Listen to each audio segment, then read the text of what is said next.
नमस्ते प्रणाम। मैं किशोर लाल यादव और हमारे एक बड़े भाई हैं पवन भैया, और उनका जन्मदिन है। मेरी तरफ से जन्मदिन की ढेर सारी शुभकामना भी है, और पवन भैया का बर्थडे भी है। जिस कहीं रहता होगा, पवन जी को नहीं जानता होगा।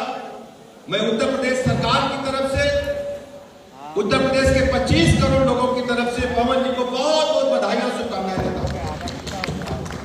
पवन जी ऐसे ही काम करते रहे, देश दुनिया में भारतवर्ष का नाम रोशन करते रहे। मैं आपको बहुत बहुत बधाइयां देता हूं और आपके माता पिता के चरण वंदन करता हूं, प्रणाम करता हूं कि होनहार पुत्र को जन्म देकर के भारत की संस्कृति को, मां शारदे को, मां हिंदी को एक ऐसा वीर सपूत मिला है जिन्होंने अपनी वाणी के माध्यम से देश दुनिया में मां भारती का नाम रोशन किया है। बहुत बहुत शुभकामनाएं।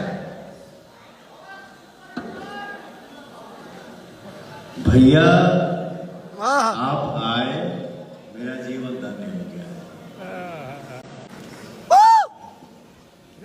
अब इससे आगे क्या बोलूंगा, मेरे पास कोई शब्द ही नहीं है। आप आ गए, बस ये मेरा शब्द आ गया।